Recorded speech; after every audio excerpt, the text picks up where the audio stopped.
Shalom, shalom, peuple de Dieu, famille chrétienne, famille corps de Christ. Bonsoir ou alors bonjour, dépendant du fuseau horaire. Je suis la servante de Dieu, précieuse Diane. Bienvenue à tous et à toutes à l'émission chrétienne. Venez, on en parle.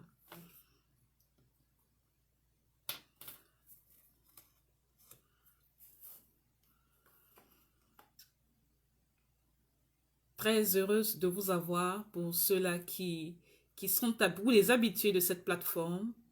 Bienvenue et bon retour parmi nous. Pour tous ceux-là ou celles qui sont qui sont pas vraiment habitués, ceux-là qui vont juste passer par curiosité, ceux-là qui vont juste cliquer pour savoir c'est quoi encore ce contenu. Je vous souhaite aussi à vous la bienvenue. Cette émission, elle est habituellement enregistrée tous les dimanches à 15 heures.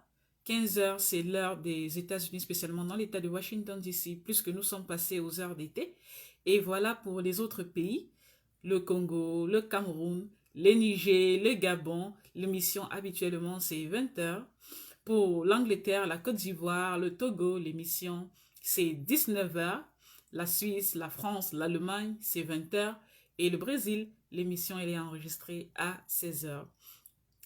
Frères et sœurs en Christ, je voudrais préciser pour ceux-là qui sont qui sont dans le continent européen pour la plupart des pays, pas tous, pas pour la plupart des pays d'Europe, nous allons passer aux heures d'été le 27 mars. Et puisque nous allons passer aux heures d'été, nous aurons un changement horaire uniquement pour ceux-là qui sont dans la région pour ceux-là qui sont contenus dans la zone euro, Suisse, France. Je pense que les heures vont changer, Belgique, Allemagne. Nous allons passer aux heures d'été. Donc, c'est juste un rappel, vous n'êtes pas encore passé aux heures d'été. Par contre, ceux qui habitent aux États-Unis, nous sommes déjà passés aux heures d'été. Nous sommes passés aux heures d'été le week-end passé. Donc, les horaires, ce n'est plus 14 heures comme à l'habitude. Je voudrais rappeler, pour ceux-là qui ont déjà traversé cette heure d'été, nous sommes déjà à 14 heures. Nous avons eu moins 1 heure sur le fuseau, donc nous sommes à 14 heures. Bienvenue à tous ceux qui écrivent, tous ceux-là qui arrivent déjà en commentaire. J'ai le commentaire de notre bien-aimé, le frère Romuald. Il dit « Shalom, servante de Dieu ». Bien le bonsoir à vous, mon frère Romuald. Toujours un plaisir de travailler avec vous, de faire avancer l'œuvre de Christ, l'œuvre de Dieu à vos côtés, mon frère Romuald. Bon dimanche à vous. Ma sœur Archange a envoyé un message. Elle dit « Shalom, servante de Dieu, précieuse Diane, soyez bénie au nom de Jésus. Je reçois vos salutations avec beaucoup de plaisir, avec beaucoup de joie au cœur, ma sœur Marie Archange, et je vous les renvoie au nom tout-puissant du Seigneur Jésus-Christ de Nazareth. Paix et grâce sur vous pour ce bon dimanche ensoleillé. Que la paix de l'Éternel soit votre partage, ma sœur Marie Archange. Donc, frères et sœurs, cette émission, c'est une émission qui est faite sur le compte du ministère International Christian Church. Vous pouvez vous abonner à cette page Facebook pour recevoir non pas seulement des notifications par rapport aux émissions en direct chaque dimanche, mais aussi pour recevoir des posts, des exhortations, des édifications, des sensibilisations, des témoignages de façon journalière. Vous pouvez aussi, frères et sœurs, partager ce direct pour vos membres de famille parce que ce n'est pas une émission fermée. Tous ceux-là ou celles qui ont des questions, tous ceux qui voudraient une édification, à la lumière de la parole de Dieu, vous êtes les bienvenus sur ce plateau. Venez, posez vos questions. Les thèmes sont divers. Les questions peuvent être bibliques, mais aussi les questions peuvent être extra-bibliques. Extra-biblique, ça veut dire que vous avez vos problèmes personnels et vous vous sentez le courage de venir partager en public. Vous voulez des conseils à la lumière de la parole de Dieu pour que ces conseils aussi puissent édifier d'autres. Vous êtes sur la bonne plateforme. Vous pouvez avoir des problèmes conjugaux, des problèmes professionnels, des questions financières, des questions spirituelles, des questions de tout genre. Nous sommes là pour vous. Nous sommes là pour vous apporter des conseils, des exhortations, des édifications, des encouragements à la lumière de la parole de Dieu. Donc, abonnez-vous à cette page, le nom de la page Facebook, c'est International Christian Church. partagez ce direct, pardon, partagez ce direct et l'émission c'est chrétien, chrétienne, venez, on en parle. Le visionnaire de ce ministère, il s'appelle le pasteur Christian Ben. Parfois il est là, parfois pas du tout, ça dépend de son emploi de temps. Donc il est celui qui de temps en temps est avec nous pour que l'émission avance, pour que chacun puisse avoir quelque chose pour la nutrition complète de l'âme. Je vais encore lire les messages. Je vois, nous avons des personnes qui arrivent là. Pardon, vous allez m'excuser, vous voyez, j'ai encore... la dernière fois, nous avons eu une interruption. Je commence déjà par demander pardon pour ça. J'ai reçu un coup de fil, en fait, ce qui s'est passé. J'ai reçu un coup de fil la dernière fois et quand j'ai raccroché, après avoir parlé, après m'être excusé parce que c'était un coup de fil urgent, mais je ne pouvais pas parce que j'étais en pleine émission, mais je devais aussi décrocher pour savoir ce qui ne va pas. Donc, quand j'ai raccroché ce coup de fil, j'ai voulu arranger ou bien positionner l'appareil. Voilà, mon doigt accidentellement raccroché. Je m'excuse déjà. Je demande le pardon à tous ceux-là qui ont été interrompus. Je pense que notre bien-aimé, le frère Romuald, a posté un message d'excuses sur les différentes plateformes parce qu'on avait déjà pratiquement fait 1 heure de temps. Ça ne valait pas la peine de se reconnecter. Donc, ayez vraiment toutes mes excuses, frères et sœurs en Christ. C'était indépendant de ma volonté. C'était un accident. Par inadvertance, je crois que je vais accuser mon doigt a cliqué sur le off et puis voilà, le live s'est terminé. Donc je m'excuse encore et je serai plus prudente la prochaine fois pour être sûr qu'on ne pourra pas être interrompu sans se dire au revoir ou alors sans se recommander entre les mains de l'Éternel. J'ai ma sœur Emma Aqua qui dit en commentaire « Shalom, shalom famille en Christ, toujours un plaisir d'être en votre compagnie. Shalom Emma, ma sœur Emma, le plaisir il est partagé. » Nous avons la sœur Evelyne qui est là en commentaire, Bonsoir à la sœur Evelyne. Nous avons aussi notre bien-aimée, la sœur Lucie, qui est toujours présente. C'est une habituée du plateau. Shalom, servante de Dieu, précieuse Diane. Tel est son message. Shalom à vous, ma sœur Lucie Lemassi. Shalom, servante de Dieu. C'est un commentaire de la sœur Evelyne. Bonsoir à vous, ma sœur Evelyne. C'est un plaisir. Et pour ma sœur Evelyne, un jour, je pense que nous allons voir dans des semaines qui arrivent, j'aimerais bien, ma sœur Evelyne, maman Berthe, ma sœur Lucie, je vais vous contacter, ma sœur Denise, tous ces habitués du plateau, je vais vous contacter en inbox pour savoir si vous êtes prêts à partager l'antenne avec moi pour 10 minutes. Ceux qui sont en Afrique et qui ont des problèmes de communication, ils pourront appeler pour partager leur expérience 10 minutes sur le plateau. Ceux qui ont des facilités de connexion Internet pourront directement s'associer ou se lier ou se joindre à moi durant ce live pour qu'on puisse ensemble apporter la parole de Dieu, édifier et sensibiliser. Donc, tous ces gens, tous ces habitués-là que je vois sur le plateau, ma sœur Marie Akange, sœur Evelyne, sœur Lucie, frère Omiad, sœur Julka Camilla, sœur Denise, frère Jobert, frère Nathan, vous tous là, je vais peut-être vous contacter chacun à son tour pour savoir si quelqu'un a quelque chose à dire au peuple de Dieu pour avancer, pour l'édification et pour la fortification. Si quelqu'un a peut-être une petite séquence de son témoignage personnel à partager pour encourager les frères et sœurs. Donc, bien le bonsoir encore à vous. Je suis très contente d'être avec vous aujourd'hui. Nous avons notre sœur, la sœur Julka Camilla, qui dit shalom à tous, frères et sœurs en Christ. Shalom à vous, servante de Dieu, précieuse Diane. J'espère que vous vous portez bien. Merci, ma sœur Julka Camilla, pour au moins demander merci beaucoup. Ça me voit droit au cœur. Je vous donne cette réponse. Je me porte excellemment bien. Quand on est servante de Dieu ou alors quand on est engagé dans le ministère, surtout quand on fait dans le combat spirituel, il y a des bons jours, il y a des mauvais jours, mais dans la généralité, on se porte mieux parce que celui qui est avec nous, il est plus fort que que ceux-là qui sont contre nous. Donc, je me porte excellemment bien, merci. Merci de demander et j'espère, ma soeur Julka Pakamia, que c'est pareil de votre côté. J'espère que vous êtes en train de resplendir la joie et la santé et la gloire et la bonne humeur du Seigneur Jésus-Christ. Ma sœur Denise Zoui qui dit dans le commentaire « Bonsoir, servante de Dieu ». Bonsoir, ma sœur Denise Zoui. Bonsoir à vous. Je suis contente d'être avec vous, maman Denise. Et puis, nous avons aussi une sœur, la sœur Nénette Eunice, qui a mis un message « Shalom, servante de Dieu ». Shalom à tous, que le Seigneur nous bénisse. Oui, ma sœur Eunice, shalom à vous, que le Seigneur nous bénisse tous. Nous avons des frères, le frère Avogadro, bien le bonsoir. Bonsoir à tous ceux de la grande famille chrétienne, ceux-là qui ont pu se connecter pour qu'ensemble nous avancions dans l'édification commune.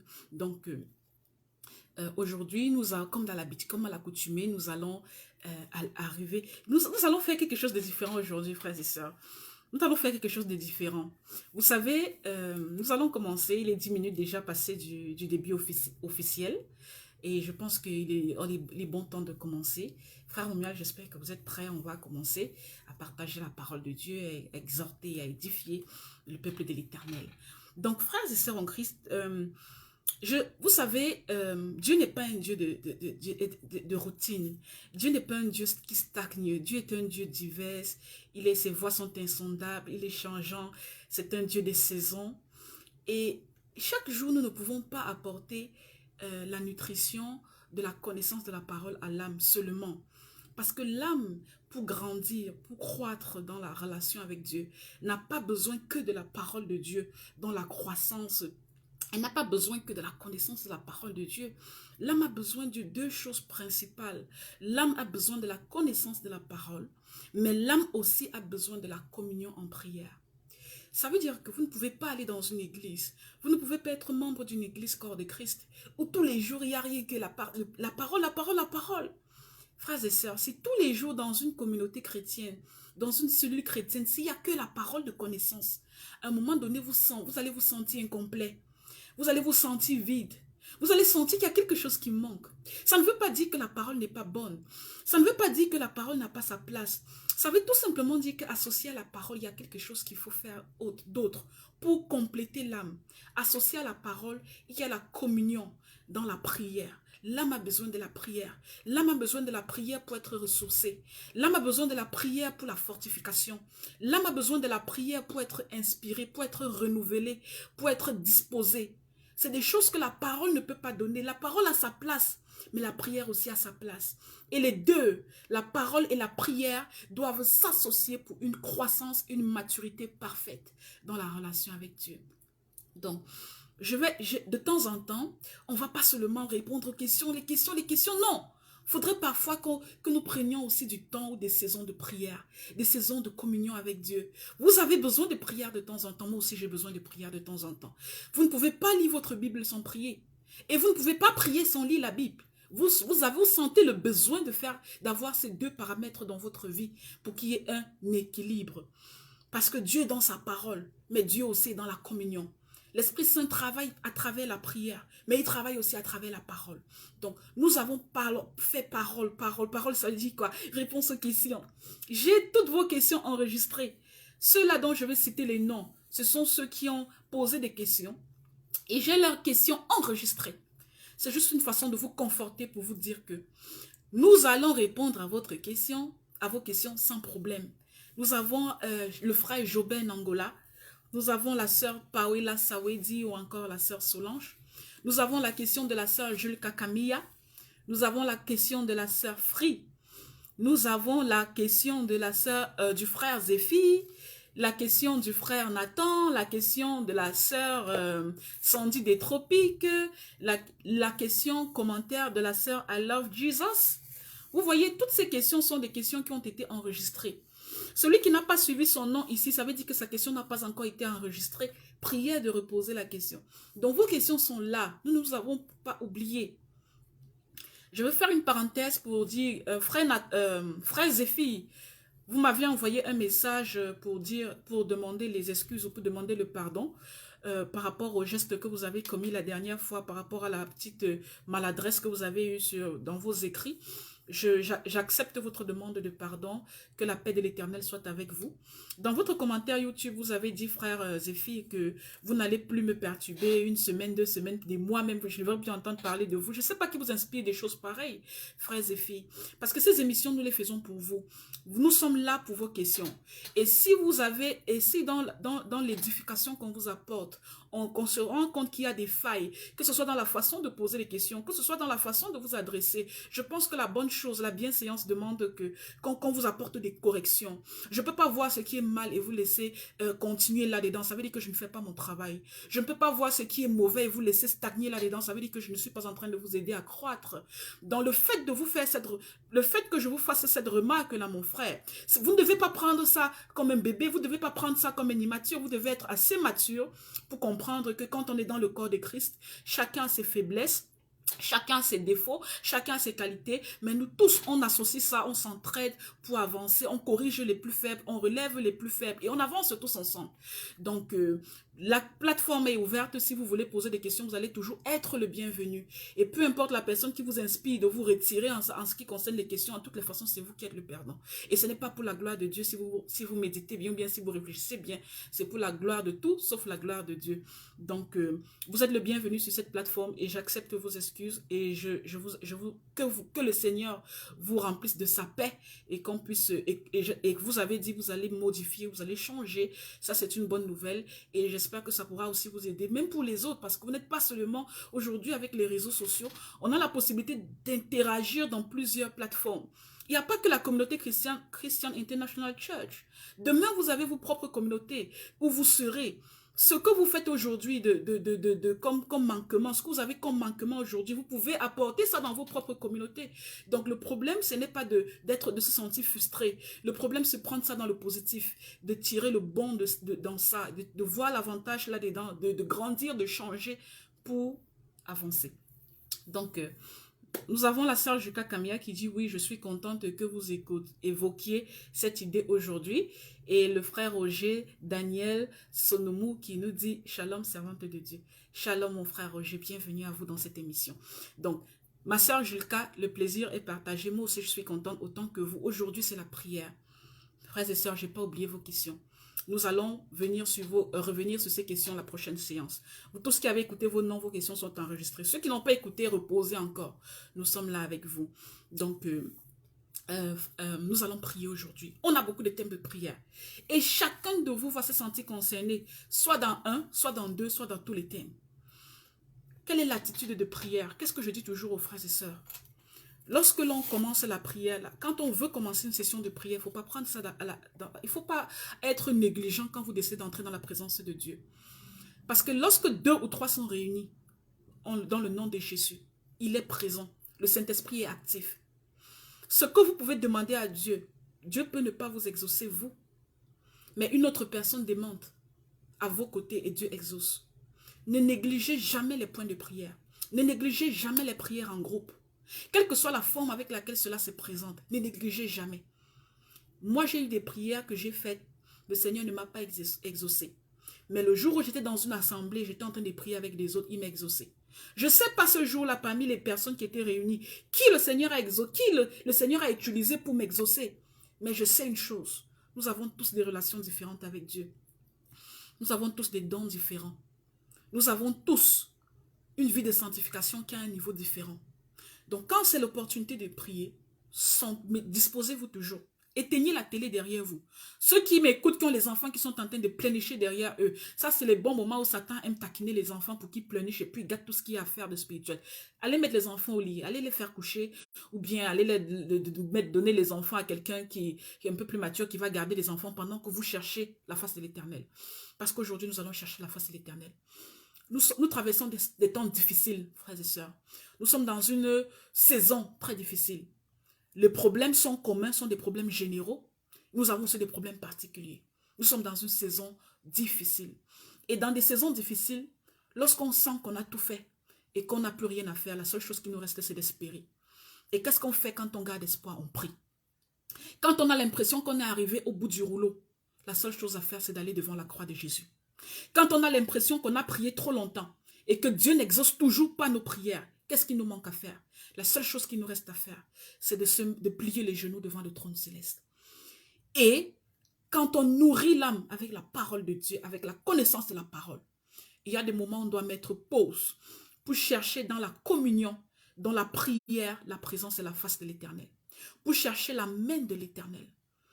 Parce que celui qui s'approche de l'Éternel, la parole de Dieu nous dit, tu t'approches de l'Éternel, il s'approchera de toi. Aujourd'hui, nous sommes là pour nous approcher de l'Éternel, pour entrer dans la présence de l'Éternel. vous là qui m'écoutez, chacun de nous vous avez chacun de vous un problème. Il y a des personnes qui ont besoin de communion en prière. De communion en prière, c'est 45 minutes, c'est 30 minutes pour un problème de maladie. Il y a d'autres qui auront besoin de communion en prière pour un problème de finances. D'autres qui auront besoin de la communion en prière pour un problème de relation qui ne fonctionne pas, peut-être relation conjugale, d'un problème de blocage professionnel, un problème de blocage scolaire, un problème de troubles, d'épreuves, de tribulations. Peu importe ce que vous avez, nous tous, nous avons une raison de s'approcher devant les trônes célestes ce soir. Et lorsqu'on décide de s'approcher devant le trône céleste et qu'on commence à prier, voici comment est-ce qu'on prie. On ne prie pas avec un esprit troublé ni désordonné. Vous devez être conscient des mots que la personne prononce pour vous ou que vous-même vous prononcez. Vous devez être conscient des acceptations dans le Amen, dans le Alléluia lorsque vous les dites. Et vous devez vous-même prier et élever vos prières en gardant la foi dans le cœur que Dieu va vous exaucer. Je dis toujours aux gens, Dieu m'exauce toujours. Les gens pensent que je suis en train d'exagérer. Il y a des frères et sœurs qui me disent parfois, non, j'ai l'impression, ma sœur précieuse Diane, que vous exagérez en disant que Dieu m'exauce toujours. Non, je n'exagère pas. Il m'exauce toujours. C'est pas parce que j'ai donné ma vie au Seigneur Jésus, je suis né comme l'autre grand prophète Jean-Baptiste ou bien le précurseur de Jésus. Non, non, non, non, non, non. Moi aussi, j'ai eu mes dégâts, moi aussi, j'ai eu mes périodes sèches, moi aussi, j'ai eu mon séjour dans le monde des ténèbres, moi aussi, j'ai eu mon histoire. Mais à un moment donné, j'ai croisé la route du Seigneur Jésus et la discipline de vie, l'engagement et la consécration que j'ai eue depuis le jour où j'ai croisé la route de Jésus. C'est ça aujourd'hui qui fait de moi une femme spéciale, une femme selon le cœur de Dieu. Frères et sœurs en Christ, aujourd'hui, nous sommes là pour entrer dans la présence du Seigneur. Je voudrais que chacun soit calme. Je voudrais que chacun, ceux qui peuvent s'asseoir, s'asseyent. Ceux qui veulent rester debout, restez debout. Je vous ai toujours dit, la meilleure position de prière est celle dans laquelle vous êtes le plus confortable selon votre état de santé. Restez calme. Réfléchissez à ce que vous voulez. Réfléchissez à votre relation avec Dieu. Réfléchissez à ce qui vous manque aujourd'hui. Le problème n'est pas de demander à Dieu tout le temps, mais c'est de savoir quelle est ma condition aujourd'hui. Quel est l'état, quelle est ma relation avec Dieu. Est-ce que les promesses que je m'étais faites en janvier 2022, début janvier 2023, où est-ce que j'en suis aujourd'hui dans les promesses que j'ai faites à l'Éternel? Comment j'avance? Quelle est ma discipline? Pourquoi certaines choses persistent? C'est la question qu'on se pose tous ensemble aujourd'hui. Pourquoi les épreuves et les tribulations persistent dans ma vie? Pourquoi les épreuves et les tribulations viennent sur mon chemin? Comment faire face à ces épreuves et à ces tribulations? Et comment vivre dans la paix de Christ? Comment trouver en moi l'espoir de continuer, même lorsque je sens qu'il n'y a plus d'espoir? Comment trouver en moi la force de persévérer, même lorsque je sens que toutes les portes sont fermées? Pourquoi Dieu permet que les tribulations, les épreuves arrivent dans ma vie? Pourquoi les projets que je sème, pourquoi je ne moissonne pas? Pourquoi je reste dans la maladie alors que le Seigneur nous a dit qu'il s'est chargé de nos maladies par les meurtrissures? Pourquoi mon mariage est toujours dans la panique alors que je suis une femme consacrée, alors que je suis un homme consacré? Pourquoi mes enfants ne m'écoutent pas alors que je leur montre la voie de Jésus? Tous les pourquoi je fais l'école, pourquoi j'ai fait comme mes camarades, j'ai gradué, j'excelle à l'école, j'étudie, mais je n'ai pas le même rendement. On va répondre au pourquoi aujourd'hui. On va tous entrer dans la présence de l'Éternel pour répondre à ce pourquoi. Parce que la Bible dit que demandez, on vous donnera. Cherchez et vous trouverez. Cognez, on vous ouvrira. Et c'est comme ça que nous, enfants de Dieu, nous demandons à Dieu, dans l'espoir et dans la persévérance.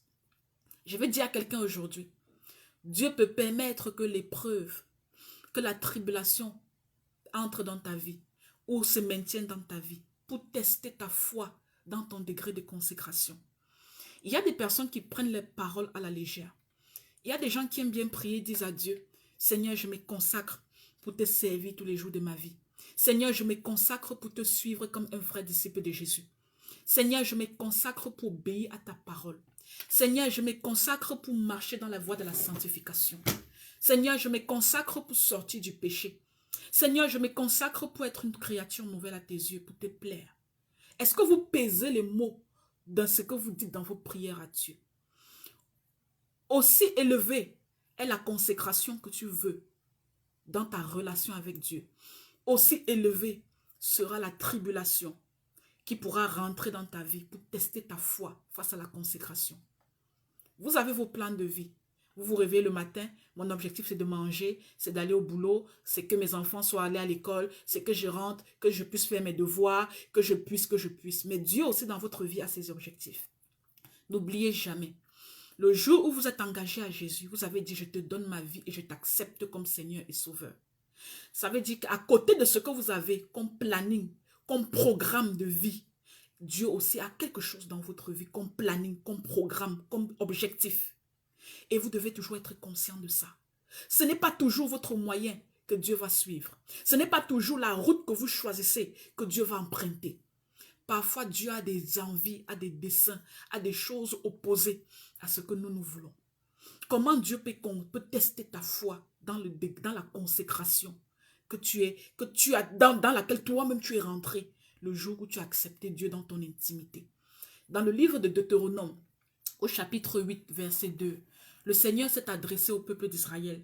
Et il s'est adressé au peuple d'Israël parce qu'il s'est rendu compte que c'était un peuple qui ne comprenait pas pourquoi la tribulation persistait. Pourquoi, Seigneur, tu nous as libérés de l'Égypte pour marcher 40 années dans le désert? Oh Dieu, tu es quand même un Dieu puissant. Tu es un Dieu qui a quand même ouvert la mer en deux. Tu as ouvert la mer rouge en deux, Seigneur. Tu es un Dieu de miracles. Tu es celui qui nous a livré les Amalécites. Tu es celui qui nous a donné la manne. Tu es celui qui nous a fait boire du rocher. Oh Dieu, ta puissance est énorme. Toi qui as frappé l'Égypte des plaies insongeables. Toi qui as détruit tout Pharaon et toute son armée. Comment toi, Seigneur, tu peux nous permettre de souffrir dans le soleil, de souffrir dans les problèmes, dans l'anxiété, dans l'instabilité du désert pendant 40 ans? Qu'est-ce qui n'a pas marché, Seigneur? Qu'est-ce qui se passe, Seigneur? Qu'est-ce qu'on n'a pas compris, Seigneur? Dans le livre de Deutéronome, chapitre 8, verset 2, le Seigneur a une réponse pour eux. Il leur dit, souviens-toi de tout le chemin que l'Éternel, ton Dieu, t'a fait faire pendant ces 40 années dans le désert, afin de t'humilier et de t'éprouver pour savoir quelles étaient les dispositions de ton cœur, si tu garderais ou non ses commandements. Je répète, peuple de Dieu, le Seigneur a dit aux Israélites, souviens-toi de tout le chemin que l'Éternel, ton Dieu, t'a fait faire pendant ces 40 années dans le désert, afin de t'humilier et de t'éprouver pour savoir quelles étaient les dispositions de ton cœur, si tu garderais ou non ses commandements. Vous là qui avez accepté Jésus-Christ comme Seigneur et Sauveur, le Seigneur a permis que certaines tribulations arrivent dans votre vie pour vous éprouver, pour vous tester, pour vous faire passer au feu de l'épreuve, afin de savoir si ces commandements-là, dont vous avez signé allégeance, afin de savoir si vous allez les garder, afin de savoir si ces dispositions, ces choses que vous avez, ces vœux que vous avez fait à l'Éternel, afin de savoir si vous étiez prêt à les garder. Aujourd'hui, vous êtes dans un désert de 40 années. Est-ce que c'est 40 années de maladie? Est-ce que c'est 40 années de blocage financier? Est-ce que c'est 40 années de guerre dans le foyer conjugal? Est-ce que c'est 40 années de stérilité? Est-ce que c'est 40 années de sécheresse professionnelle? Peu importe le désert dans lequel le Seigneur te fait passer. Il peut te faire passer ce désert pour t'éprouver et t'humilier, afin de savoir si dans l'épreuve, tu garderas les commandements de l'Éternel. Je veux prier aujourd'hui pour 5 minutes de prière, pour tous ceux-là qui un jour ont fait une consécration, se sont consacrés devant l'Éternel. Pour tous ceux-là qui un jour ont fait des promesses à Dieu, promesse de l'accepter, de le servir comme Seigneur et Sauveur. Et aujourd'hui, ces personnes-là n'arrivent pas à supporter les déserts, n'arrivent pas à supporter l'épreuve de l'Éternel dans leur vie. On va prier 5 minutes maintenant, afin que le Seigneur vous donne la force, afin que le Seigneur vous donne le courage, afin que le Seigneur vous maintienne persévérant pour sa gloire. Nous avons la sœur Rachetée Chouya. Shalom, servante de Dieu, précieuse Diane. Shalom, frères et sœurs en Christ. Shalom, ma sœur Rachetée Chouya. Nous avons la sœur Sonia Wambouana. Shalom à tous et à tous. Shalom, la sœur. Pour tous ceux-là qui viennent d'arriver, nous ne sommes pas dans la réponse aux questions. Nous sommes en train de chercher la face de l'Éternel. Frères et sœurs, vous qui êtes en train d'être éprouvés par le Seigneur, testez par la main de l'Éternel pour savoir si vous garderez les commandements. Nous allons prier pour vous, pour que vous ayez la force de garder les commandements. Je connais des frères et sœurs qui ont fui les marabouts, qui ont fui les devins, qui ont fui les diseurs de bonne aventure pour venir à Jésus. Mais lorsque Jésus les a éprouvés, lorsque Jésus les a mis dans le désert, ils sont retournés voir les devins. Ils sont retournés voir les marabouts. Parce qu'ils ont trouvé un Jésus, ils ont pensé que Jésus était insuffisant. Ils ont pensé que Jésus était impuissant. Je connais des frères et sœurs qui ont abandonné la fornication, l'adultère, l'impudicité, la masturbation, la sodomie, parce qu'ils ont décidé de se consacrer dans leur couple à un seul partenaire selon la volonté de Dieu. Mais lorsque dans le mariage, ils ont vu que ce partenaire n'était pas digne, ils sont retournés dans l'impudicité. Ils ont retrouvé des prétextes pour retourner à l'extérieur, pour avoir des copines à l'extérieur, pour avoir des copains à l'extérieur, en disant mon Dieu m'a déçu, mon Dieu a été incapable. Non, le Seigneur te met à l'épreuve. Dans la situation que tu traverses, ça peut être tes 40 années de désert, pour que le Seigneur veut t'éprouver, pour savoir si tu garderas les commandements, si tu garderas le vœu que tu as fait. Je vais vous amener dans la présence de l'Éternel et en 3 à 5 minutes de prière, chacun de nous, nous allons demander à Dieu de renouveler la force, de renouveler l'onction, de renouveler la détermination pour qu'on puisse accomplir nos vœux, pour qu'on puisse accepter de le suivre comme Seigneur et Sauveur, comme on a décidé un jour, le jour où on l'a rencontré, comme Paul avait rencontré Jésus sur la route de Damas. Seigneur Jésus-Christ de Nazareth, nous te disons merci. Nous te disons merci parce que tu as permis que nous soyons regroupés tous ensemble ce soir. Nous élevons ton saint nom. Nous élevons ta majesté. Nous te rendons toutes les grâces parce qu'à toi seul, tu es digne de nos louanges et de notre adoration. Saint soit ton saint nom.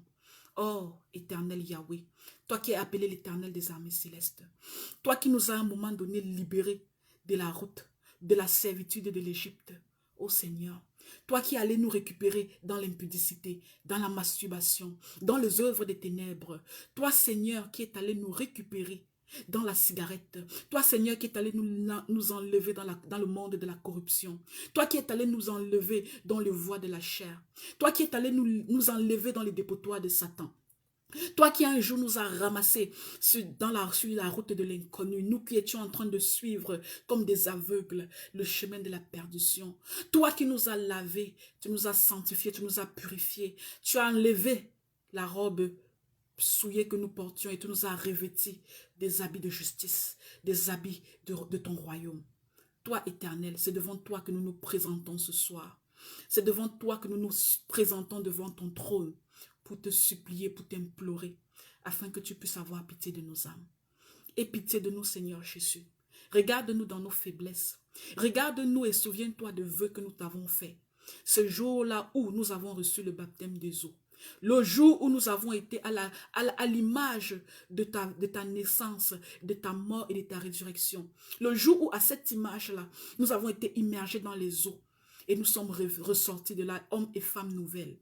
Nous nous souvenons de ce jour où nous avons accepté de te suivre comme Seigneur et Sauveur. Ces jours-là où dans l'intimité, dans le jardin d'intimité, nous t'avons accepté comme le Dieu, comme celui qui commande et comme celui qui décide. Nous nous souvenons de ce jour, Seigneur Jésus, et nous sentons à l'intérieur de nous que nous n'avons peut-être pas gardé tes commandements. Nous sommes arrivés à un moment donné où l'épreuve a été plus forte, les tribulations ont été intenses et nous avons fléchi. Nous sommes devenus faibles. Nous avons été tentés de retourner d'où nous venions. Nous avons été tentés, Seigneur Jésus, de repartir manger dans les dépotoirs de Satan. Nous avons été tentés, Seigneur Jésus, de retomber dans la chair. Nous avons été tentés, Éternel, de repartir en Égypte. Nous avons été tentés de recommencer à envier les oignons, la bonne viande que nous avions laissée en Égypte. Père Céleste, c'est à toi que nous nous adressons ce soir. Nous te remettons nos âmes, nous te remettons notre corps, notre esprit, afin que le changement s'opère. Nous renouvelons nos vœux devant toi, Seigneur. Puisse que nous prions afin que nous puissions trouver la grâce devant ton trône. La miséricorde, Seigneur. Crée en nous un cœur pur afin que nous puissions être dignes d'entrer dans ta présence. Dispose notre esprit afin que nous puissions te servir, afin que nous puissions obéir à tes commandements, afin que dans l'épreuve nous ne fléchissions point, afin que nos noms soient maintenus dans le livre de vie. Père Céleste, renouvelle l'onction en nous, reverse sur nous cette huile nouvelle, afin que nous puissions aptes à être de vrais disciples de Jésus. Non pas des disciples comme le monde les dit, mais de vrais disciples en esprit et en vérité. Puisse ta grâce et ta miséricorde être sur nous, Père Céleste, afin que dans les tribulations et dans les épreuves, que nous gardions les yeux fixés sur la croix de Jésus. Car c'est ta croix, Seigneur Jésus. C'est sur cette croix que tout a été accompli. C'est sur cette croix que tout a été brisé. C'est sur cette croix que la nouvelle alliance a été scellée. Père Céleste, accorde-nous ta sainte miséricorde, afin que nous puissions redevenir ce que nous étions au début, des personnes fiables, aptes, engagées et zélées pour le royaume des cieux. Et c'est en ton nom précieux, Seigneur Jésus-Christ, que nous avons prié et que nous te supplions de nous donner la force, la puissance pendant les épreuves de tribulation pour que nous passions le test. Amen. Frères et sœurs en Christ, nous tous nous sommes testés par le Seigneur. Nous tous nous avons des épreuves différentes. Et les épreuves viennent selon vos faiblesses. Une personne peut être testée du côté sexuel, une autre personne sera testée du côté de l'argent, l'autre sera testée du côté de l'envie. Chacun de nous avons des tests différents. Puisse le Seigneur nous accorder sa miséricorde, afin que nous remportions nos examens avec brio et avec succès, et que nous soyons trouvés dignes de nous présenter devant le trône. Quelle est la deuxième raison, frères et sœurs, de ce pourquoi le Seigneur peut te maintenir dans les tribulations, dans les épreuves? La deuxième raison principale, c'est lorsque le Seigneur veut t'aider à grandir dans la consécration. Vous devez comprendre quelque chose. C'est dans les épreuves et c'est dans la douleur qu'on grandit. Quand le bébé est en train de ramper et qu'il veut commencer à marcher, il doit tomber. Il doit essayer de se lever et tomber. Il doit ramper au sol, essayer de s'accrocher à certains instruments. Il va se faire mal pour apprendre à marcher, pour apprendre à garder l'équilibre debout, pour apprendre à devenir un homme. Lorsque vous devez grimper une colline pour arriver au sommet, la colline est étroite. Vous allez souffrir parce qu'il y a l'épreuve de l'équilibre. Si vous retournez, vous regardez en arrière, il y a le bas-fond. Il y a les tests de vertige. Il y a la colline n'est pas toujours... Les collines sont la plupart du temps escarpées. Il y a les tribulations. Mais lorsque vous arrivez au sommet, vous devez passer par là pour arriver au sommet. Et lorsque vous arrivez au sommet, vous oubliez les échecs, vous oubliez les épreuves. L'enfant qui commence à marcher à l'âge de 2 ans, 2 ans et demi, 3 ans, il oublie tous les moments où il est tombé. Il oublie tous les moments où il a essayé de s'accrocher au mauvais instrument et s'est retombé sur sa tête. Frères et sœurs, lorsque vous voulez grandir avec le Seigneur Jésus, vous devez accepter la douleur. Vous devez accepter les chardes. Vous devez accepter de marcher selon le temps de Dieu et selon la disposition que l'Éternel a pour vous. Il y a des gens qui n'ont pas toujours accepté de passer par l'épreuve de la consécration. Toi, tu dis tu veux être serviteur de Dieu, mais tu veux la facilité dans toutes tes expériences pour arriver dans la maturité avec Dieu. Ce n'est pas comme ça que Dieu travaille. C'est Satan qui donne une facilité. La facilité de Satan vient avec la malédiction. Ça vient avec un prix à payer. Quand on est un vrai serviteur ou une vraie servante de Dieu, quand on a décidé de se consacrer pour l'Éternel, on doit aussi accepter la douleur. On doit accepter de pleurer les saisons de pleurs. On doit accepter les saisons de joie, comme on accepte les saisons de joie. On doit accepter de tomber et on doit avoir la force de se relever. On doit accepter l'abandon. On doit accepter les gens qui vous huent, les gens. Vous devez même accepter les gens qui vous tournent le dos parce que vous avez décidé de suivre le bon chemin. Ça fait partie des épreuves qu'il faut accepter pour grandir et dans la consécration. Au fur et à mesure que vous allez devenir un vrai enfant de Dieu, un vrai disciple de Jésus, vos amis vont vous tourner le dos. Parce qu'ils ne s'identifient plus à vous. Ils ne vous reconnaissent plus comme la personne avec qui ils étaient dans le monde. Au fur et à mesure que vous descendez dans la consécration, vous devez accepter d'avoir les ennemis. Les gens vont essayer de vous empoisonner. Parce que les satanistes déguisés voient que vous êtes en train d'aider les âmes à rentrer dans le royaume. Vous êtes dédiés pour Dieu. Vous devenez un modèle pour votre famille, un modèle pour votre génération, un modèle pour votre communauté, un modèle pour votre milieu de travail. Vous devenez un ennemi à abattre. Vous devez accepter quand vous voulez grandir, descendre dans la consécration, d'avoir des jours où peut-être vous ne mangerez pas. Des jours où vous allez souffrir de maladies. Vous pouvez prier pour les autres, ils guérissent de leur maladie, mais vous priez pour vous, vous n'avez pas la guérison. Oui, vous devez accepter. Accepter ce que Dieu met comme épreuve sur votre chemin, comme disciple de Christ, afin de grandir dans la maturité. Et toute la Bible nous enseigne. Parce que nous avons aujourd'hui l'apôtre Paul. L'apôtre Paul n'a pas vécu de bons moments depuis qu'il a donné sa vie au Seigneur Jésus. On peut dire qu'il a vécu les moments les plus misérables de sa vie depuis qu'il a rencontré Jésus-Christ. Paul s'est fait lapider, il s'est fait fouetter, il s'est fait harceler, il s'est fait voler, il s'est fait abandonner, il s'est fait prisonnier. Mais il a été un jour enlevé au ciel, au 3e ciel, où il a reçu, comme il le dit, des révélations qu'aucun homme n'a jamais eu à recevoir. Nous devons accepter le modèle que Dieu nous impose dans l'avancement dans notre disciple-là en Christ. Ce n'est pas notre modèle qui est le meilleur modèle. Arrêtez de croire ce que certaines personnes vous disent sur les réseaux sociaux dans des communautés. Quand tu es chrétien, tu dois avoir une grosse voiture. Quand tu es chrétien, tu dois avoir à manger tout le temps. Quand tu es chrétien, tu dois être dans la paix tout le temps. Non! Un vrai chrétien qui suit la route du royaume des cieux doit accepter de croiser Satan sur son chemin. Parce que quand il croise Satan sur son chemin, ça veut dire que vous faites ce chemin opposé. Celui qui n'a jamais croisé Satan sur sa route, ça veut dire qu'il fait la même route que Satan. Ils sont en train d'aller dans la même trajectoire. C'est pour ça qu'en allant dans la même trajectoire, ils sont parallèles, ils ne se croiseront jamais. Mais toi, tu croises Satan le matin, tu croises à midi, tu croises le soir. Parce que vous n'êtes pas sur le même chemin, vous devez vous croiser, vous êtes en train de marcher à l'opposé. Donc, pour tous ceux-là qui veulent descendre avec Jésus, arrêtez seulement de demander à Dieu le positif de ce que vous voyez dans votre humanité. Seigneur, moi je veux tous les dons. Seigneur, moi je veux le baptême du Saint-Esprit. Seigneur, moi je veux avoir une grande église. Seigneur, je veux avoir une grande cellule de prière. Seigneur, je veux avoir beaucoup de vues sur YouTube. Je veux avoir beaucoup de vues. Tout ça, c'est le positif que vous voulez. Mais est-ce que c'est le chemin que Dieu a tracé pour votre consécration? Le jour que tu acceptais Jésus comme Seigneur et Sauveur, est-ce que ce jour-là, vous voyez comment j'ai encore fait les dégâts avec l'appareil là?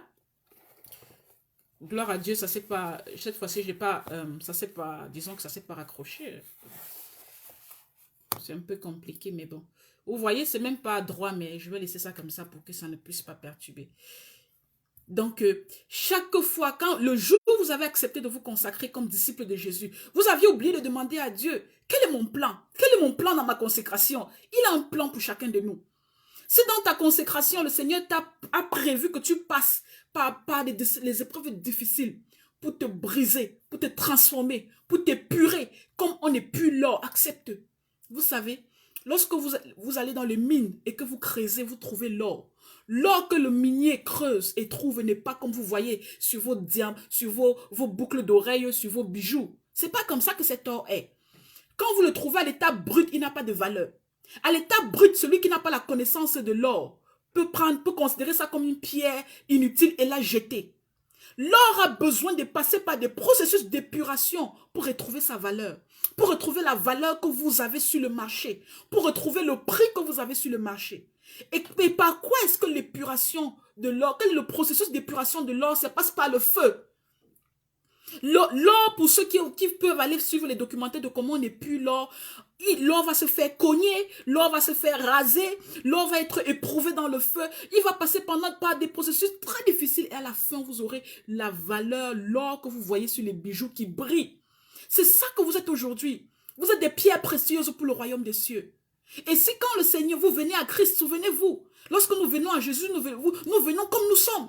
Nous venons avec la cigarette, nous venons avec l'alcool, nous venons avec la prostitution, nous venons avec l'envie, nous venons avec la colère, nous venons avec la rancune, la jalousie, l'impatience et tout ce qu'il y a de négatif. Pourquoi ne laissez-vous pas Jésus vous épurer comme de l'or afin que vous puissiez briller dans le royaume des cieux? Pourquoi vous voulez imposer à Jésus de vous épurer selon votre moyen d'épuration, votre méthode et non selon sa méthode? Si pour transformer Précieuse Diane, il trouve que c'est une personne qui est facilement transformable et facilement flexible, il peut me passer par un processus qui n'est pas autant douloureux que le processus qui va peut-être imposer à la à sœur Élisée, parce qu'il trouve que sœur Élisée est plus rebelle, plus difficile. Peut-être il va l'épurer elle va passer par des épreuves plus difficiles pour être une pierre précieuse du royaume, par rapport à une autre personne qui est plus maniable. Chacun de nous a un caractère différent. Donc acceptons que Jésus nous transforme selon le caractère qu'il trouve en nous, pour qu'à la fin, nous puissions être dignes d'entrer dans la présence de Dieu. Pourquoi est-ce que le Seigneur nous fait passer par des épreuves et des tribulations? C'est pour nous aider à grandir dans notre consécration. Nous allons prier 2 minutes pour que le Seigneur nous accorde sa grâce de brisement. Qu'il nous brise afin que nous soyons de modèles, afin que nous soyons utiles pour le royaume des cieux. Entrons dans la présence du Seigneur, frères et sœurs. Seigneur, nous te disons merci parce que nous savons que toute chose que tu opères, tu le fais pour ta gloire et tu le fais pour notre salut. Nous commençons par te dire merci pour toutes les épreuves difficiles que tu as mises sur notre chemin, afin que nous puissions ouvrir les yeux sur la transformation, sur l'aventure que tu as prévue pour nous. Père Céleste, nous sentons en nous, comme l'apôtre Paul a dit, je sens le mal en moi, je fais ce que je ne veux pas faire et ce que je dois faire, je ne fais pas. Misérable que je suis, qui me délivrera de ces corps de chair? Père Céleste, c'est la même chose. Nous tous, nous sommes réunis en te prier ce soir. Nous avons des tares, nous avons des défauts, nous avons des choses qui ne te glorifient pas. Nous sommes devant ton trône céleste, Seigneur, afin que tu nous brises. Brise-nous comme tu brises l'or, comme le minier brise l'or, le mineur brise l'or. Les purs pour enlever tout ce qu'il y a de négatif, pour extraire tout ce qu'il y a de, comme déchets, pour extraire tout ce qu'il y a d'illuminé, afin d'avoir la quintessence, afin de retrouver le matériau pur. Brise-nous, Seigneur Jésus. Crée en nous quelque chose de positif, pour que tout ce que nous faisions faire, par les actes, par les paroles, par les pensées, soit pour ta gloire. Père Céleste, est-ce que tu trouves en nous encore des péchés? Est-ce que tu trouves en nous encore des péchés cachés? Des faiblesses cachées, des choses qu'on n'a jamais confessées. Brise ça, Seigneur, brise ça, afin qu'il n'y ait aucun frein entre toi et nous. Brise ça afin qu'il n'y ait aucune occasion de chute. Brise ça, Seigneur Jésus, afin que nous puissions entrer dans la communion parfaite avec toi. J'accepte, Seigneur, que tu me brises. J'accepte, Seigneur, que les choses soient faites, non pas selon ma volonté, mais selon la tienne. J'accepte, Seigneur Jésus, de passer par le feu de l'épreuve, le feu de la tribulation, le feu des moments difficiles, pour qu'à la fin, je puisse grandir, pour qu'à la fin, je puisse m'ouvrir comme une fleur, pour être admirable dans ton trône céleste.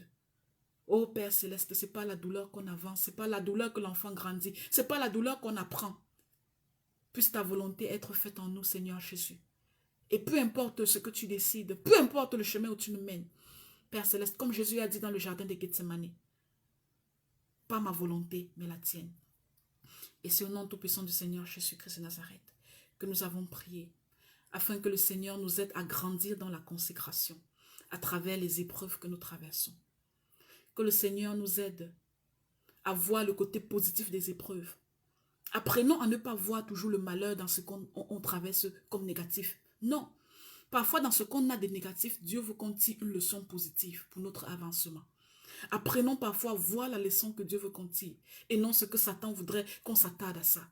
Il y a une raison pour toute chose et quand on est enfant de Dieu, tout concourt au bien de ceux qui craignent Dieu, de ceux qui aiment Dieu et il n'y a plus aucune condamnation à ceux qui ont cru en Jésus. Troisième raison de ce pourquoi l'Éternel peut permettre que les épreuves et les tribulations arrivent dans ta vie, mon frère et ma soeur. Les épreuves et les tribulations, c'est pour t'aider à craindre l'Éternel. Certaines personnes parmi nous aiment Dieu. Ils ont un jour accepté Jésus-Christ comme Seigneur et Sauveur. Ils sont un jour devenus enfants de Dieu. Mais ils n'arrivent pas à craindre l'Éternel. Je vais vous donner une différence. Vous savez, il y a des enfants qui sont dans la maison. Ils ont papa, ils ont maman à la maison. Ils aiment beaucoup papa. Ils aiment beaucoup maman. Mais ils ne les craignent pas. Il se permet de casser les verres, d'insulter papa, d'insulter sa maman, de faire tout ce qu'il fait. Mais si on lui dit, bon, ta maman tu insultes tout le temps, ton papa à qui tu manques de respect, est-ce que tu veux qu'on les enlève de ta vie? Il va dire non, je les aime. Mais là, il y a une différence, il les aime mais il ne les craint pas. La crainte de l'Éternel est le commencement de la sagesse. Beaucoup de chrétiens sont aujourd'hui en Christ. Ils disent aimer Dieu, mais ils aiment Dieu mal. Parce que l'amour de Dieu vient avec la crainte, c'est ce que l'apôtre Jean nous dit. L'amour de Dieu, c'est la crainte de l'Éternel. L'amour de Dieu, c'est l'obéissance à sa parole. Si tu aimes Dieu, mon frère, tu dois craindre l'Éternel. Et si tu es dans une dimension où tu penses aimer Dieu, mais tu ne le crains pas, et tu réussis à faire certains péchés, à être confortable dans certains comportements, ça veut dire que tu as un problème. Le roi David, il aimait Dieu. Mais le jour où il a décidé d'aller toucher à Bathsheba, qui était la femme de Uri, le jour où il a décidé de tuer son meilleur ami pour avoir sa femme dans l'adultère, ces jours, ces minutes-là, ces moments-là, cette heure-là, cette seconde-là, il n'était pas dans la crainte de l'Éternel. Il a refoulé la crainte de l'Éternel. Il aimait toujours Dieu. Le jour qu'il était sur Bathsheba, ça ne veut pas dire qu'il détestait Dieu. Il aimait toujours Dieu. Mais ce moment-là, il ne craignait pas l'Éternel. Et qu'est-ce que l'Éternel a fait pour ramener David à lui? Qu'est-ce que l'Éternel a fait pour enseigner David? Qu'est-ce que l'Éternel a fait pour aider David à se ressaisir et à apprendre à le craindre? Le Seigneur a fait venir la tribulation.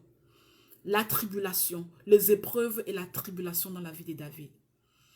Et les épreuves et la tribulation, c'était quoi? C'est le malheur.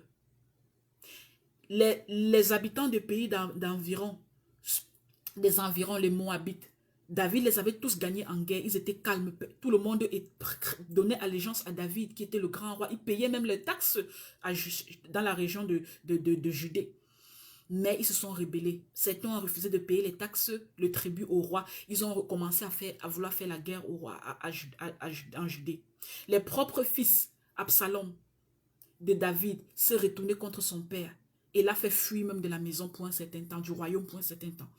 La tribulation. Dieu a permis que cette tribulation entre dans la vie de David pour qu'il apprenne à craindre l'Éternel.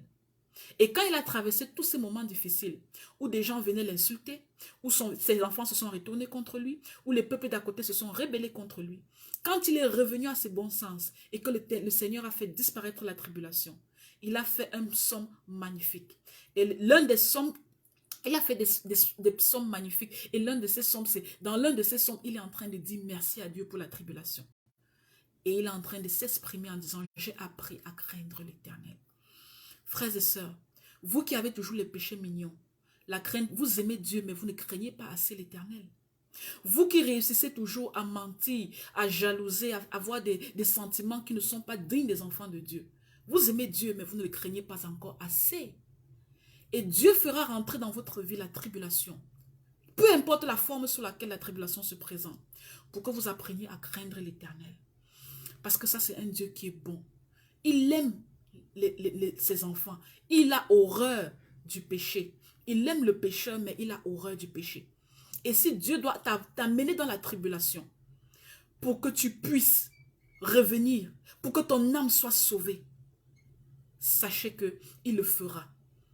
Et comment est-ce qu'on manifeste la crainte de l'Éternel? On obéit au commandement de l'Éternel. Et l'apôtre Jacques a dit, ces commandements ne sont pas difficiles. Craindre le Seigneur, sœur Jules Kakamia, c'est obéir à la parole de Dieu. Toute chose que je fais, je dois être sûr que cela doit plaire à Dieu. Peut-être les hommes ne me voient pas, mais Dieu me voit. Il y a des gens qui pêchent dans leur chambre, ils sont seuls. Ils se masturbent, ils disent de toutes les façons, personne ne me voit. Non, Dieu te voit. Et si ce que je fais ne plaît pas à Dieu, ça veut dire que je ne suis pas en train de craindre Dieu. Je pense que ce que je fais, peut-être il n'y a rien qui puisse m'arriver, mais quand les conséquences arriveront, je vais apprendre à craindre l'Éternel. On va prier ensemble quelques minutes, afin que le Seigneur nous apprend à les craindre. Il nous donne la sagesse comme il a donné à David, afin que nous puissions le craindre dans toutes nos voies. Que chaque chose que nous décidions de faire, que ce soit dans la communauté chrétienne, que ce soit dans les mariages, que ce soit avec nos parents, que ce soit avec nos frères, nos soeurs, nos amis, que nous fassions ça dans la crainte de l'Éternel. Que tous les projets que nous avons, afin que toutes les décisions que nous prenions dans notre vie, que ce soit dans la crainte de l'Éternel. Les femmes et les hommes qui aiment entrer dans la dépression, ils rentrent dans leur coin, ils ne sortent plus, ils ne mangent plus, ils ne s'habillent plus, ils dépriment. Ils sont en train de tuer leur corps. Ils ne craignent pas l'Éternel. Et parce qu'ils ne craignent pas l'Éternel, l'Éternel se retire progressivement d'eux. Et la suite, c'est quoi? C'est le suicide. Un jour, Satan a eu raison de toi, il t'a trompé avec les mauvaises idées, tu te suicides dans ta maison. Et quand tu te suicides dans ta maison, tu vas dans le séjour de mort. Quand on craint l'Éternel, il y a des choses qu'on veut faire, mais on ne fait pas parce qu'il y a quelqu'un qui nous regarde. Je veux déprimer, je veux pleurer, je veux laisser tout tomber, je veux arrêter de servir Dieu, je veux me rebeller contre toutes les frères et sœurs, mais je ne le fais pas parce que je crains Dieu. Il y aura un prix à payer. Mettons-nous en présence du Seigneur, frères et sœurs. Seigneur, nous te demandons ce soir de nous apprendre la crainte. Mets la crainte dans nos cœurs, Seigneur éternel, afin que nous puissions être de bons disciples de Christ. Ô Père céleste, tu nous dis dans ta parole que la crainte de l'Éternel est le commencement de la sagesse. Que cette crainte soit avec nous de jour comme de nuit. Que dans nos décisions, dans nos actes, dans nos paroles, que nous puissions savoir, Seigneur Jésus, que tu es celui pour qui toute chose est faite. Nous sommes créés pour ta gloire. Nous sommes créés pour te donner la gloire. Nous sommes créés pour te rendre la gloire. Et c'est dans cette optique-là que dans tout ce que nous faisons, Seigneur Jésus, nous devons le faire par action de grâce. Manger par action de grâce. Prier par action de grâce. Payer, acheter des maisons, Seigneur. Fréquenter. Tout ce qu'on fait, on doit le faire par action de grâce. Car nous avons la crainte de l'Éternel. Mets dans nos cœurs la crainte de l'Éternel, afin que nous ne mourons pas dans nos tribulations. Israël, ils ont tourné 40 années dans le désert. Et ils sont tous morts dans le désert. Il n'y a que 2 personnes, Caleb et Josué, qui ont pu sortir du désert vivants. Ceux-là qui étaient sortis de l'Égypte. Mais tous les autres sont morts dans le désert. Ça veut dire, papa, ils sont morts dans leur tribulation, papa. Ils sont morts dans la persécution. Ils n'ont pas réussi, malgré la persécution, malgré la tribulation, à apprendre à te craindre dans le désert. À apprendre à t'honorer dans le désert. Oh Seigneur, nous ne voulons pas que cela soit notre partage. Nous ne voulons pas mourir dans les persécutions sans avoir appris à te craindre. Nous ne voulons pas mourir dans les tribulations sans avoir appris, Seigneur Jésus, à te craindre, toi le Dieu créateur de toutes choses. Toi le Dieu créateur du ciel et de la terre. Toi celui qui a tout entre les mains. Père Céleste, mets dans nos cœurs la crainte. Seigneur Jésus, sois l'avocat auprès du Père, afin que nous puissions avoir cette crainte dans le cœur, afin que chaque fois que nous nous couchons, que nous méditons sur notre journée, oh, qu'est-ce que j'ai fait aujourd'hui? Est-ce qu'il y a quelque chose que j'ai fait qui a irrité Dieu? Est-ce que Seigneur, il y a quelque chose que j'ai fait qui ne t'a pas plu? Oh, mets dans nos cœurs, Seigneur Jésus, ce questionnement permanent, afin que tout ce que nous fassions soit dans tes voies et soit selon ta volonté parfaite. Père Céleste, ne nous laisse pas comme Salomon à un moment donné. Il n'a pas eu la crainte au point où il a élevé les idoles de ses femmes. Ne nous laisse pas comme David, il n'a pas eu la crainte au point où il a tué le mari, le mari il a tué le mari de Bathsheba, son meilleur ami, pour un désir charnel. Ne nous laisse pas, Seigneur Jésus, afin que nous devenions comme Saül, qui à un moment donné, avidité de pouvoir, il a réussi à vouloir toucher au oint de Dieu.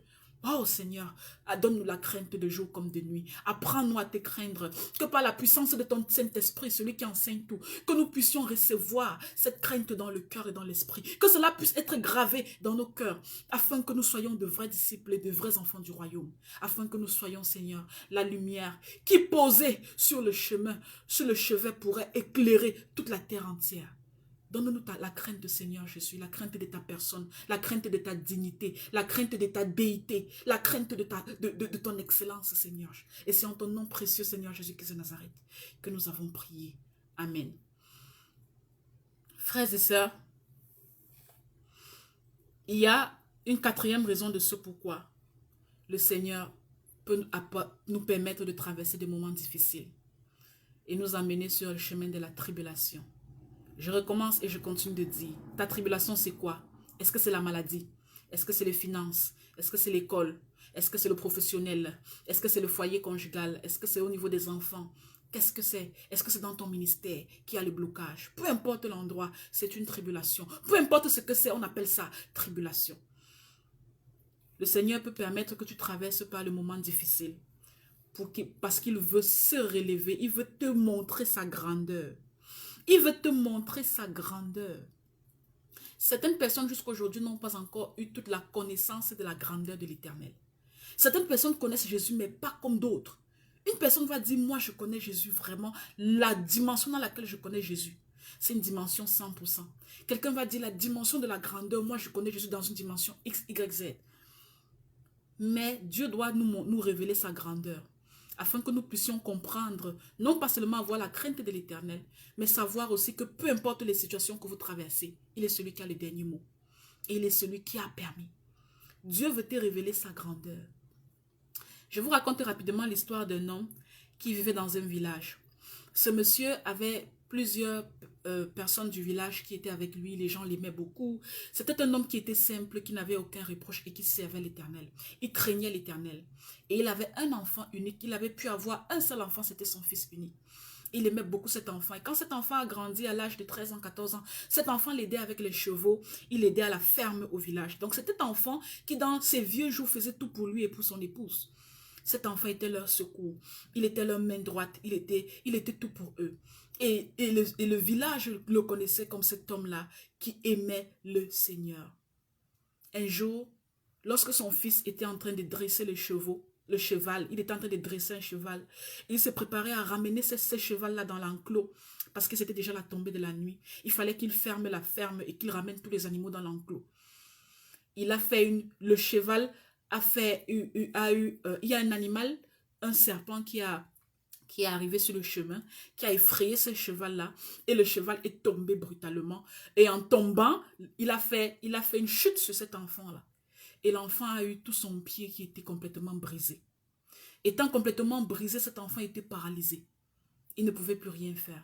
Les gens du village, on lui ont dit, oh mon cher monsieur, toi tu aimes Dieu, toi tu pries Dieu. Comment Dieu peut savoir que c'est ton fils unique, le seul qui t'accompagne dans les vieux jours avec ton épouse? Comment ce Dieu a pu permettre que quelque chose d'aussi grave arrive à ton seul fils et tu vas nous dire que tu aimes Dieu? Ces messieurs-là avaient une seule réponse à leur donner. Dieu fait le bon, Dieu fait le mal. Il a fait le bon, cette fois-ci il a fait ce qu'il a fait. Voyons voir à quoi ça va nous amener. C'était la seule chose qu'on lui disait. Les gens venaient pour donner la consolation. Les gens venaient pour l'entraider. Les gens venaient pour se moquer. Mais il avait une seule réponse qu'il donnait à toutes les catégories. Dieu permet le bien. Dieu permet le mal. Ce qui est arrivé, voyons voir où ça va nous mener. Certaines personnes l'ont convoqué pour lui dire non, vraiment ton Dieu, tu dois le régner. Reviens aux ancêtres. Reviens à la divination. Reviens aux choses que tu as laissées. Il avait une seule réponse. Ce Dieu qui fait le bien, ce Dieu aussi qui permet le mal, voyons voir où ça va nous mener. 2 années sont passées. Cet enfant a commencé à récupérer. Il a recommencé à voir sa jambe qui est cicatrisée un peu. Il a recommencé même à marcher. Mais il n'était plus aussi physiquement puissant, aussi physiquement apte qu'à l'époque. Certes, il a continué à faire des tâches à la maison, mais il n'était plus aussi vigoureux. Et quand on lui disait, regarde, ton fils n'a même jamais guéri complètement. Il est boiteux, il boite. Oui, il te puise toujours de l'eau. Oui, il s'occupe toujours de la ferme. Mais il n'est pas aussi actif qu'il était avant. Le monsieur avait une seule réponse. Dieu, il fait le bien. Dieu, il permet le mal. Voyons où ça va nous mener. 5 années plus tard, il y a une garnison de militaires qui sont arrivés dans ce village. Et dans cette garnison de militaires arrivés dans le village, ils étaient en train de prendre par force tous les garçons du village. Les garçons, à partir de l'âge de 15 ans en montant, ils étaient pris par force pour être amenés au champ de bataille. Parce qu'en ville, il y avait un manquement de militaires. Il y avait un manquement de main-d'œuvre. Donc, on allait dans les villages périphériques ramasser par force les jeunes garçons à partir de l'âge de 15 ans pour les amener en guerre. Et quand ils sont arrivés, ils ont ramassé tous les garçons du village. Quand ils sont arrivés, ils ont aussi ramassé le fils de ce monsieur. Mais à un moment donné, on les a mis tous dans les fourgons, on était en train de les mettre dans des voitures pour les stocker, pour les amener pour la guerre. Le général présent s'est rendu compte que cet enfant-là boitait, il a dit non. Celui-ci ne sera pas efficace, enlevez-le de la garnison. Et il est resté. Et ce type est resté toute sa vie au village avec son fils qui n'avait jamais été amené en guerre. Et tous ceux-là qui sont partis en guerre, la plupart sont décédés. Et un jour, les mêmes personnes de ce village, les aînés de ce village sont venus voir ces messieurs. Aujourd'hui, nous comprenons pourquoi ton Dieu avait fait ça. Tu nous avais dit, notre Dieu fait le bien, notre Dieu permet le mal. Voyons où ça va nous amener. Et ça nous a amené ici. Dieu voulait préserver ton fils. Il ne voulait pas que ton fils aille en guerre. Il voulait te permettre de vieillir et d'avoir les cheveux blancs avec un fils qui pourra t'enterrer. Nous sommes dans ce village, nous allons mourir. Nous n'avons pas nos enfants pour nous enterrer. Dieu t'a préservé. Ton Dieu est un Dieu bon. Frères et sœurs, le Seigneur peut permettre qu'une tribulation t'arrive pour révéler sa grandeur. Arrête de voir le négatif. Arrête de penser que tout ce que Dieu fait de négatif, c'est seulement parce qu'il ne t'aime pas. C'est seulement parce qu'il veut te punir. C'est seulement parce qu'il te déteste. C'est seulement parce qu'il ne t'apprécie pas. Notre Dieu n'est pas comme ça. Aujourd'hui, c'est la maladie qui te dérange. Voyons seulement où cela va nous amener. Aujourd'hui, c'est les finances qui sont bloquées. Voyons voir où cela va nous amener. Aujourd'hui, c'est le mariage qui ne fonctionne pas. Voyons voir où cela va nous amener. Aujourd'hui, c'est au boulot, on te marginalise, on te détruit, tu n'avances pas, on t'a toujours stagné à la même position. Voyons voir où cela va nous amener. Apprenez à répondre à vos problèmes comme ce monsieur-là a répondu. Parce que ça amène toujours dans le positif. Tout concourt au bien de ceux qui aiment Dieu. Frères et sœurs en Christ, on va prier quelques minutes afin que le Seigneur utilise les épreuves de notre vie pour se révéler à nous. Moi, le Seigneur a utilisé une des multiples épreuves de ma vie pour se révéler à moi. Ce jour, j'ai fait l'accident et ma voiture a tourné 3 fois là. Et je suis sortie de là sans une égratignure, sans rien du tout, sur mes 2 pieds. Ce jour-là, le Seigneur a révélé une autre dimension de sa grandeur. Ça, je n'avais pas encore expérimenté. J'avais expérimenté Dieu dans d'autres dimensions. Mais chaque jour, le Seigneur se révèle dans des dimensions différentes. Mais comment va-t-il se révéler à toi si tu ne passes pas par la tribulation, si tu ne passes pas par l'épreuve, si tu ne passes pas par la douleur, si tu ne passes pas par les challenges? Accepte les voies de l'Éternel, car elles sont insondables. Voyons voir où cela va nous mener. Mettons-nous en présence du Seigneur et disons-lui merci. Merci Seigneur Jésus, nous te disons merci. Car tu es un Dieu qui utilise toutes les créatures et toutes les circonstances pour se révéler. Nous ne pouvons pas te conditionner, Seigneur Jésus. Nous ne pouvons pas t'imposer la méthode à suivre. Nous ne pouvons pas te forcer à aller sur le chemin où nous voulons aller. Nous savons que lorsqu'il y a un malheur, c'est toi qui permets. Même avec ton fils Job, Satan au ciel, l'accusateur, tu lui as dit, regarde mon fils Job, regarde comment il m'aime, regarde comment il m'adore, regarde comment il me sert. Et Satan t'a dit, c'est parce que tu lui as tout donné qu'il t'aime, qu'il t'adore et qu'il te sert. Retire-lui les bénédictions. Retire à Job tout ce qu'il a de positif et tu verras s'il ne t'abandonnera pas. Tu verras s'il ne te maudira pas. Et le Seigneur a dit à Satan, retire à Job tout ce qu'il a, mais ne touche pas ça. Une seule chose, ne touche pas son âme. Ô Père Céleste, dans cette histoire de Job, tu nous enseignes. Tu nous enseignes. Parce que tu es un Dieu qui a besoin que nous passions par certaines conditions pour se révéler à nous. Ce n'est pas dans le bonheur que forcément tu te révèles. Ce n'est pas dans le bonheur que forcément tu te révèles, papa. Parce que parfois le bonheur est l'accomplissement de la persévérance dans la tribulation. La joie est l'accomplissement de la persévérance dans la douleur. La joie et le bonheur, c'est la récompense de la persévérance dans les épreuves. Comme tu as fait avec Job, Seigneur Jésus. Accorde-nous ta grâce et révèle-toi à nous. Révèle-toi à chacun de ceux qui me suivent, Seigneur Jésus. Afin que nous arrêtons d'être des égoïstes. Afin que nous arrêtions de penser que si le malheur nous arrive, c'est tout simplement parce qu'on a fait quelque chose de mauvais. On n'a pas si, on a trop de on. Apprends-nous à être centrés sur toi. Apprends-nous parfois à considérer que ce qui arrive, c'est toi qui permets pour une raison que tu permets. Oh papa, fais-moi disparaître, permets que je diminue, papa, afin que toi tu croisses et que tu te révèles à moi dans toutes les dimensions. Pousse-moi vers le bas, Seigneur Jésus, et élève-toi à la place dans ma vie, afin qu'à travers le témoignage de ma vie, de mes événements, de mes circonstances, surtout malheureuses, que les gens apprennent à comprendre ta révélation, ta grandeur. Donne à chacun de ceux qui me suivent la possibilité de grandir, la possibilité de maturer en Jésus pour être des disciples comme les disciples que tu as laissés depuis la Pentecôte. Non pas des disciples qui s'appellent disciples de Jésus lorsque les églises sont remplies. Non pas des disciples qui s'appellent disciples de Jésus dans la santé. Non pas ceux qui s'appellent disciples de Jésus dans le bonheur. Non pas ceux qui s'appellent disciples de Jésus dans le travail, dans l'argent, dans le mariage. Mais ceux qui s'appellent disciples de Jésus dans les mauvais moments. Dans le chômage, je suis disciple de Jésus. Dans la maladie, je suis disciple de Jésus. Dans les accidents, je suis disciple de Jésus. Dans les blocages, je suis disciple de Jésus. Apprends-nous à être de vrais disciples, Seigneur Jésus. Et révèle-toi à nous. Ouvre-nous les yeux spirituels. Ouvre l'entendement de notre cœur, afin que nous puissions être de vrais enfants du royaume. C'est en ton nom précieux, Seigneur Jésus, que nous avons prié. Amen. Frères et sœurs en Christ, la 5e raison de ce pourquoi le Seigneur peut permettre que la tribulation et les épreuves entrent dans votre vie, c'est pour vous faire sortir de la routine.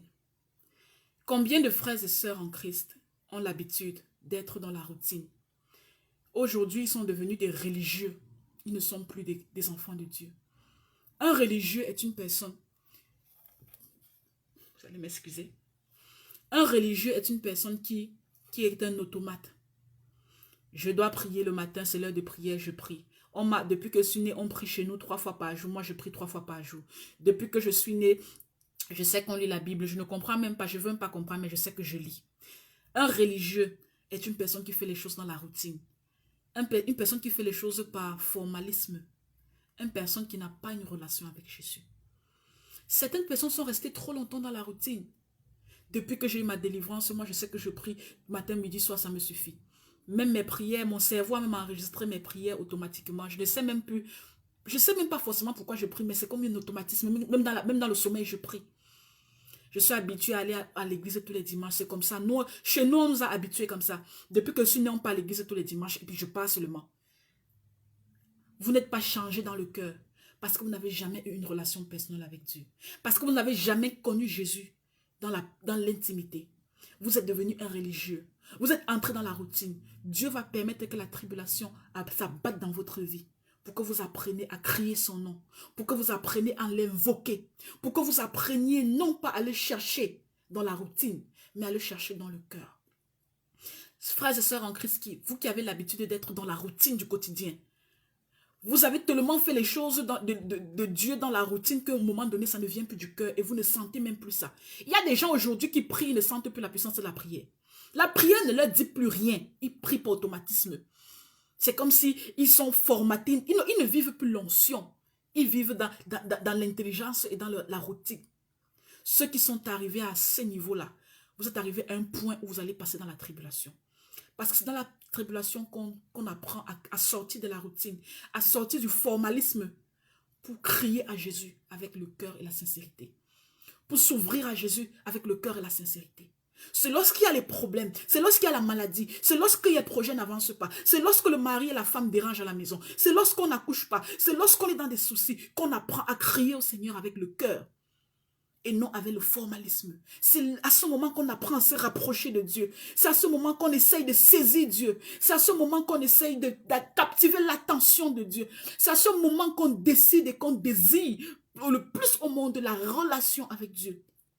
C'est à ce moment-là quand on est arrivé au bout du rouleau, quand on n'en peut plus, quand on a utilisé tous les moyens et les ressources humaines, tous les moyens et les ressources humaines pour s'en sortir, qu'on a vu que rien n'a marché. C'est à ce moment qu'on décide de connaître qui est Jésus. Je suis chrétienne depuis 50 années, mais je ne sais pas qui est Jésus. Je suis chrétienne depuis 20 ans, mais si on me demande qui est Jésus, je connais par répétition, par formalisme, mais je n'ai pas de relation avec lui.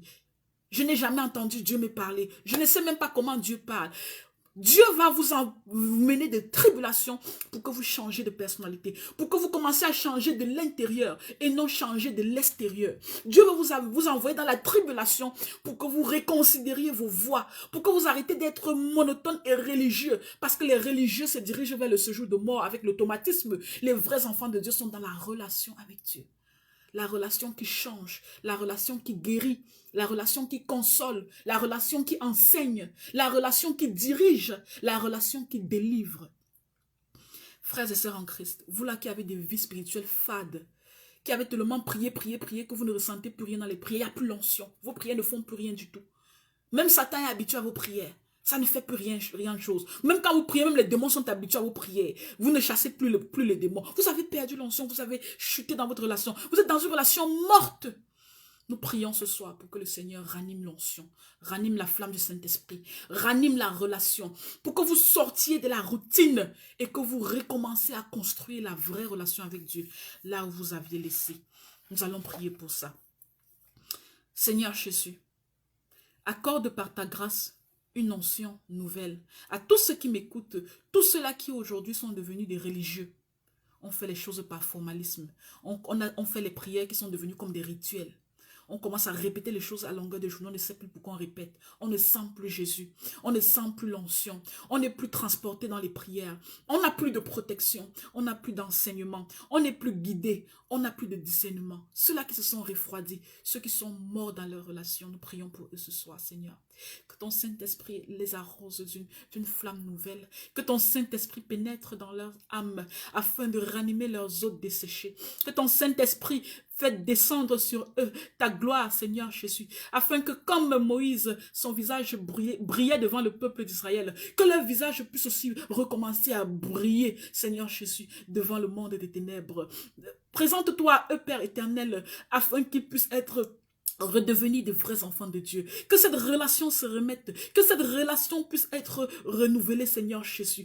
Que cette relation soit vivante au nom de Jésus. Oh Père Céleste, que ton onction de renouvellement soit en eux. Crée en eux ce cœur pur-là et dispose leur esprit. Renouvelle l'onction, Seigneur Jésus. Enlève les débris. Enlève tout ce qui ne confesse pas ta Seigneurie, Seigneur Jésus. Enlève tout ce qui est routine et formalisme. Enlève-les des départements de religieux et ramène-les, Seigneur Jésus, à la vraie relation avec toi. La relation individuelle, toi et moi, la relation individuelle, Seigneur Jésus, la relation pour laquelle tu es mort sur la croix, car tu es mort pour une alliance qui n'est pas pour une seule personne, c'est une alliance qui est individuelle. Chacun de nous a une alliance particulière. Il n'y a pas d'intermédiaire, Seigneur. Aucun pasteur n'est intermédiaire, aucun évêque n'est intermédiaire, aucun prophète n'est intermédiaire. Tu es mort pour chacun de nous et chacun de nous avons une relation personnel dans la nouvelle alliance avec toi.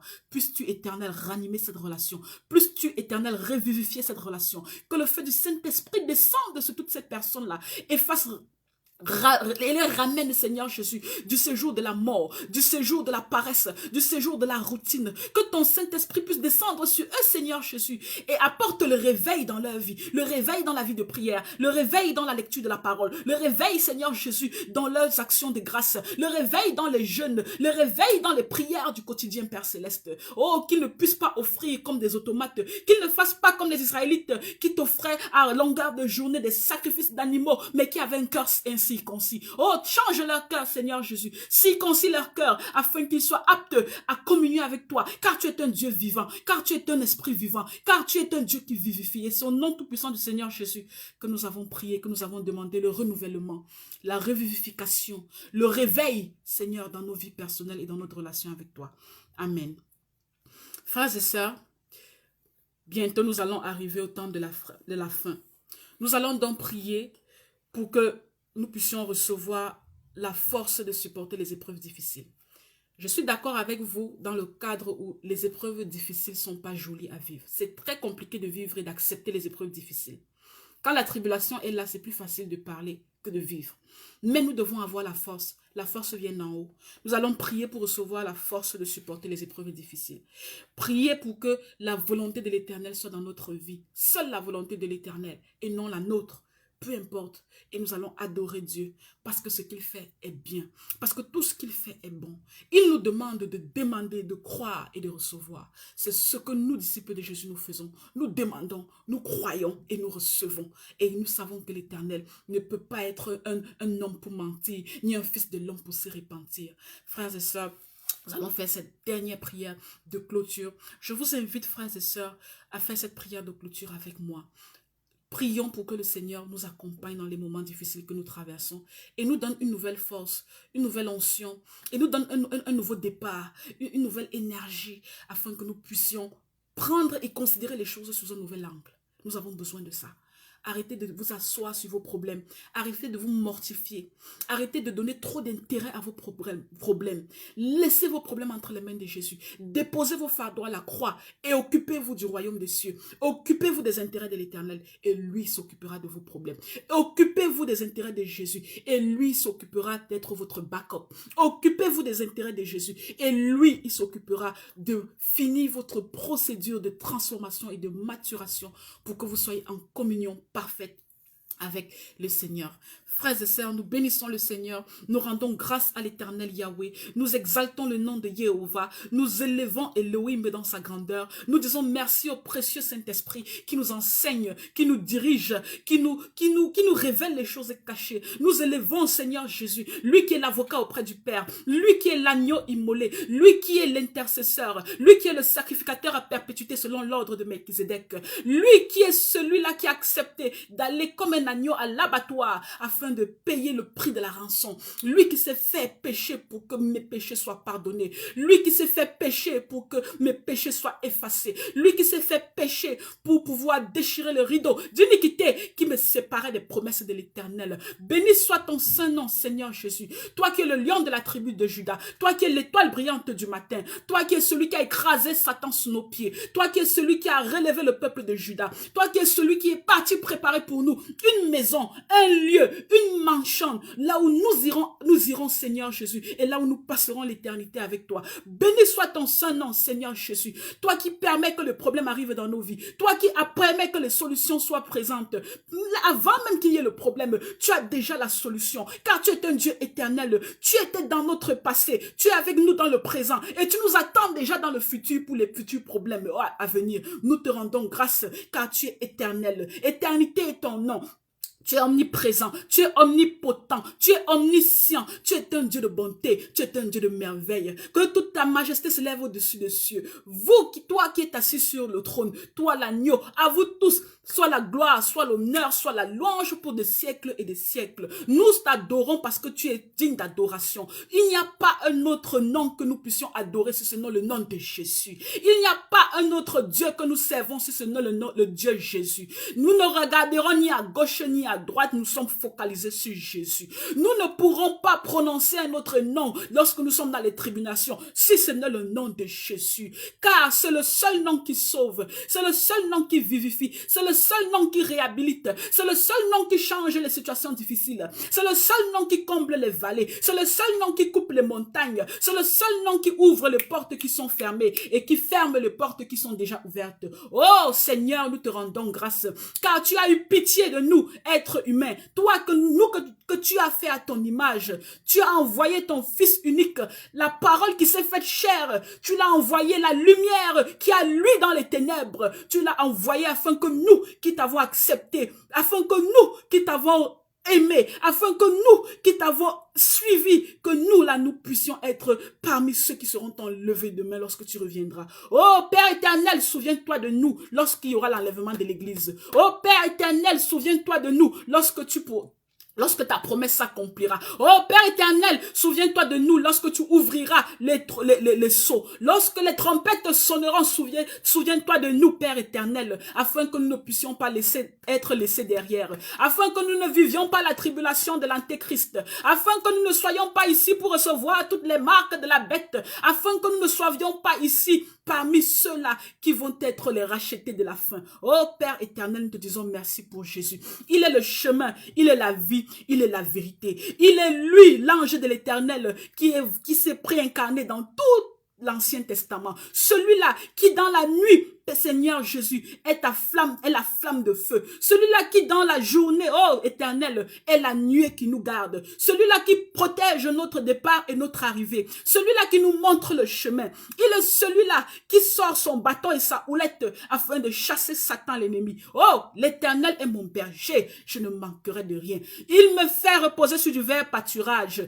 Il me dirige près des eaux paisibles. Il restaure mon âme. Il me conduit vers les sentiers de la justice à cause de son nom. Quand je marche dans la vallée de l'ombre de la mort, je ne crains aucun mal car tu es avec moi. Ta houlette et ton bâton me rassurent. Tu dresses devant moi une table en face de mes adversaires. Tu induis ma tête et ma coupe déborde. Oui, oui, oui, j'habiterai la maison de l'Éternel jusqu'à la fin de mes jours. Je suis sûr. Je te dis merci pour la promesse de l'éternité. Merci pour la promesse de la Jérusalem céleste. Merci Seigneur Jésus pour la promesse de la rédemption. Car tu dis dans ta parole, tenez bon, vous aurez des tribulations, vous aurez des persécutions. Tenez bon, j'ai vaincu le monde. Tu as vaincu toutes choses pour nous. nous. Sur la croix du calvaire, tu t'es appauvri afin que nous puissions être riches. Sur la croix du calvaire, tu t'es chargé de toutes nos iniquités afin que nous puissions être délivrés de l'oppression. Sur la croix du calvaire, tu as reçu des meurtrissures afin que par là nous soyons guéris au nom de Jésus. Sur la croix du calvaire, tu t'es chargé de...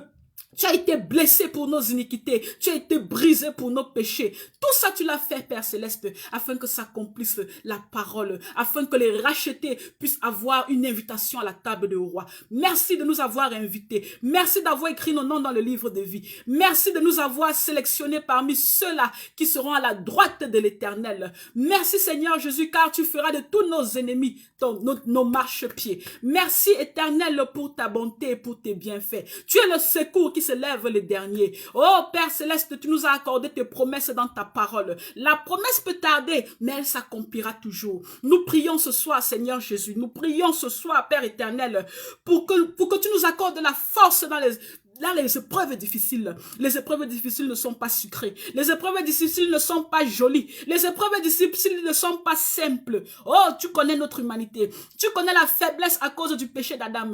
Aie pitié de nous, Seigneur Jésus. Aie pitié de nous, comme a crié l'aveugle Bartimée sur le chemin. Aie pitié de moi, oh le Messie, roi, le Fils de Dieu tout très haut. Aie pitié de nous, Seigneur. Afin que nous ayons la force, nous ayons les vitamines, nous ayons les ressources, nous ayons l'énergie pour supporter les tribulations dans lesquelles nous sommes. Donne-nous la force afin que nous ne fassions pas chemin arrière. Donne-nous la force afin que nous gardions les yeux fixés vers la croix. Donne-nous la force afin que nous persévérons jusqu'à la fin. Donne-nous la force, Seigneur Jésus, afin que ton nom soit élevé tous les jours dans nos vies. Donne-nous la force, Seigneur Jésus, de continuer de lire ta parole. Donne-nous la force, Seigneur Jésus, de continuer de croire en ton saint nom. Donne-nous la force, Seigneur Jésus, de continuer de construire la relation avec toi. Donne-nous la force, Seigneur Jésus, de continuer de marcher selon tes pas. Donne-nous la force, Seigneur Jésus, pour apprendre à te craindre, pour apprendre à observer tes commandements, pour apprendre à t'honorer dans tous nos choix, pour apprendre à être des modèles dans la société dans laquelle nous vivons. Donne-nous la force, Seigneur Jésus. Tu dis dans ta parole, ce n'est ni par la force, ni par la puissance, mais c'est par mon esprit. Oh yes, Lord. Que ton esprit soit sur nous, Père Céleste, pour nous bénir, pour nous joindre, pour nous conforter, pour nous rajeunir, pour nous revivifier, pour nous permettre que nous soyons debout dans les moments difficiles, pour permettre que nous soyons debout dans les combats difficiles, pour permettre que nous soyons debout dans les tentations, pour permettre que nous soyons debout dans les choses compliquées. Oh Seigneur Jésus, nous sommes sûrs et nous savons que nous méritons les maladies que nous avons. Le péché d'Adam a rendu le corps de chair faible. Le péché d'Adam nous a exposés aux maladies. Il y a d'autres maladies tu guéris, d'autres tu refuses de guérir. Mais que ta volonté soit faite, Seigneur Jésus. Que ta volonté soit faite, Père éternel. Que tout ce que tu puisses faire, donne-nous la force d'accepter. Si tu décides de me garder malade, donne-moi la force d'accepter la maladie. Si tu décides de me garder stérile, donne-moi la force d'accepter la stérilité. Si tu décides de me garder pauvre, donne-moi la force d'accepter la pauvreté. Si tu décides de me garder, Seigneur Jésus, dans les blocages financiers, dans les blocages professionnels, donne-moi la force d'accepter et de supporter. Si tu décides de me garder dans les tribulations, dans les conflits familiaux, dans les conflits avec les enfants, donne-moi la force, Seigneur Jésus. Donne-moi la force, car, Seigneur Jésus, même toi, même dans le jardin de Gethsémane, tu as imploré le Père très haut, tu as imploré Abba afin qu'il puisse t'enlever la coupe. Tu sentais que ça devait être difficile, tu sentais que ça devait être compliqué. Il a fallu que des anges viennent du ciel pour te conforter dans le jardin de Gethsémane. Il a fallu qu'ils viennent te conforter, toi qui pleurais le sang. Il a fallu qu'ils viennent te conforter, toi qui étais affaibli. Oh, tu sais, papa, comment est-ce que la tribulation se passe. Tu sais comment nous pleurons le sang. Tu sais comment nous supportons. Tu sais comment nous nous agenouillons. Donne-nous la force, Seigneur Jésus. Même toi, dans ton trajet, il a fallu que quelqu'un vienne t'aider à porter ta croix. Il a fallu que Simon de Cyrène vienne t'aider. Envoie quelqu'un dans tous les événements que nous traversons. Mets toujours quelqu'un sur notre route, Seigneur Jésus, afin que quelqu'un puisse nous aider à porter la croix. La croix n'est pas facile. Papa, aide-nous et envoie quelqu'un qui sera toujours là. Chacun de nous est un Simon de Cyrène pour nous aider à porter la croix dans les moments difficiles, pour nous aider à tenir bon jusqu'au mont du calvaire. Car tu dis dans ta parole, prends ta croix et suis-moi. Oui, Seigneur Jésus, j'accepte de prendre ma croix et que ta volonté soit faite. Nous prions ce soir, Seigneur Jésus, nous prions ce soir pour que ta volonté soit faite et non la nôtre. Je sais, Seigneur Jésus, si ça ne dépendait que de moi, je ne devais jamais avoir de maladie, je ne devais jamais avoir de problème, je ne devais jamais avoir d'accident, je ne devais jamais avoir de blocage. Mais Seigneur, Qui suis-je? Moi qui ne suis qu'une vapeur, moi qui ne suis qu'un déchet, moi qui ne suis qu'un détritus. Qui suis-je pour que ma parole soit validée là-bas au ciel? Je suis rien du tout, Seigneur. Je décide que ce soit ta volonté et non la mienne. Parce que je sais que tu m'aimes. Parce que je sais que tu m'as aimé le premier. Parce que je sais que peu importe ce que tu décides dans ma vie, Seigneur Jésus, ce sera toujours pour ma gloire et pour ta gloire, pour ma bonté et pour ton bonheur, pour mon soulagement et pour ton repos. Oh Seigneur Jésus, aide-moi à être comme toi, un modèle qui dans le jardin de Gethsémane 3 fois a dit que ta volonté et non la mienne. Ce n'est toujours pas facile, mais ce n'est pas impossible. Oh Seigneur, aie pitié, aide-nous Seigneur, afin que cette volonté-là, que nous recherchions toujours dans toutes choses, ce qui est ta volonté et non la nôtre, et que ta volonté parfaite soit dans nos vies, Seigneur Jésus. Nous t'adorons. Nous t'élevons, nous chantons tes louanges, nous nous joignons à la communauté des 24 vieillards et des 4 êtres vivants pour si saint, saint, saint. Loué, loué, loué soit l'Éternel pour des siècles et des siècles. Tu es le même hier, aujourd'hui et tu seras le même éternellement. Tu ne changes pas, tu n'as jamais changé, tu ne changeras jamais. Comme tu as fait pour Israël, Seigneur Jésus, tu feras pour nous au nom de Jésus. Comme tu as fait pour tous les serviteurs de Dieu dans l'époque de la Pentecôte, tu le feras pour nous et tu le feras toujours au nom de Jésus. Comme tu as ressuscité les morts, Seigneur, tu as tiré Lazare du tombeau. Comme tu as ressuscité Dorcas Tabitha par Pierre. Comme tu as ressuscité la fille de Jairus. Comme tu as ressuscité le fils de la veuve. C'est comme ça que tu nous ressusciteras aussi dans nos problèmes au nom de Jésus. Comme tu as guéri les malades, tu as guéri les aveugles, tu as guéri les paralytiques, tu as guéri les saignements, tu as guéri les lèpres. Comme tu les as guéris, tu nous guériras aussi, Seigneur. Nous avons la foi au nom de Jésus. Nous prions, Seigneur, parce que tu es celui qui ouvre les portes. Tu es celui qui crée un chemin. Comme tu as ouvert les portes de la prison à l'apôtre Pierre qui était un prisonnier. Comme tu as libéré de prison Paul et Silas, tu nous libéreras aussi de nos prisons financières au nom de Jésus. On sait que tu nous libéreras aussi de nos prisons, de prisons de problèmes mentaux au nom de Jésus. On sait que tu nous libéreras, Seigneur Jésus, de toute prison de culpabilité, de toute prison de dépression, de toute prison d'anxiété, de toute prison de troubles bipolaires. Peu importe ce qui se passe, tu nous libéreras de là au nom tout-puissant du Seigneur Jésus-Christ de Nazareth. Et enfin, Seigneur, nous savons qu'il y a des gens qui étaient inchangeables, des gens qui étaient incirconcis, des gens qui n'avaient pas de valeur, mais tu les as transformés, tu les as épurés, tu les as nettoyés, tu les as purifiés, tu les as lavés, tu as fait des êtres nouveaux, tu as fait des créatures nouvelles, tu as fait des hommes et des femmes de ton royaume. Comme tu as fait pour eux dans la Bible, tu feras aussi pour nous. Au nom de Jésus-Christ de Nazareth, nous avons prié et nous te rendons grâce. Nous te disons merci Seigneur Jésus pour ta présence. Frères et sœurs en Christ, que la paix de l'Éternel soit votre partage. À la prochaine.